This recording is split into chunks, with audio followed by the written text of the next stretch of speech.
Escape from the Fire, a fantasy adventure by Richard Brown, series editor Louis Fitch. You can find the next chapters of this book in the videos on our channel. London's Burning. London's burning, London's burning. Fetch the engine, fetch the engines. Fire, fire, fire, fire. Pour on water, pour on water. Chapter 5 In Pudding Lane. Without my time travel phone, I can't go home, Robert said. Toby saw that Robert was very worried. Those boys could be anywhere by now, he said. What shall I do? Asked Robert. Did Lucy use a time travel phone to come here? Toby asked. Yes, said Robert.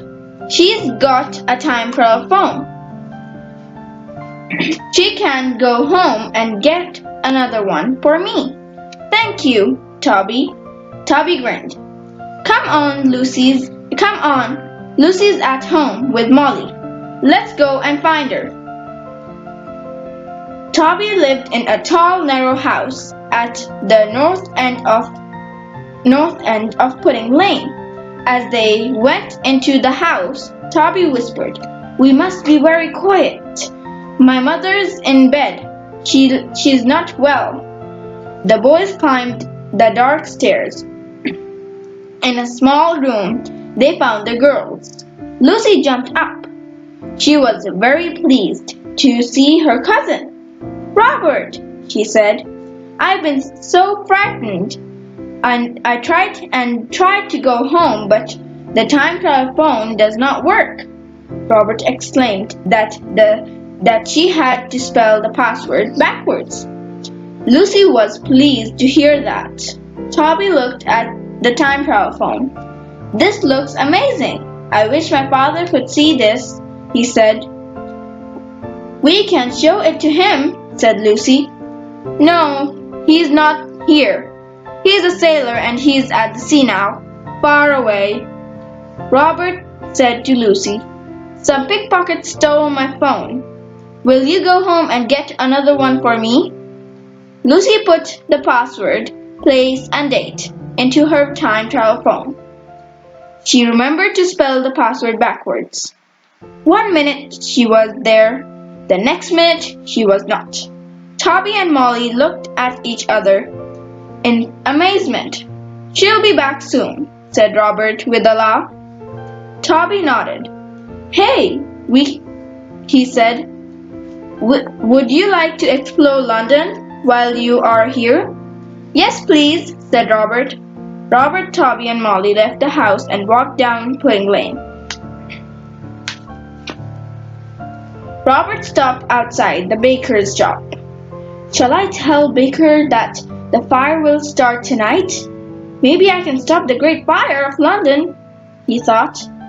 I'm going into the baker's, he said to Toby and Molly. I won't be long. He went into the shop. Excuse me, he said to Hannah, the baker's daughter. She was putting some biscuits into a basket. Oh, she exclaimed, looking surprised. What strange clothes you're wearing. That's because I come from the future. She looked even more surprised. You come from the future? Yes, I've come to tell you that a big fire will start here tonight, and it will spread all over London. Don't be silly, Hannah said. But it's true. It will happen. No one can see the future, said Hannah. Please go at once. Your friends are waiting for you outside. But you must listen to me, said Robert. Please.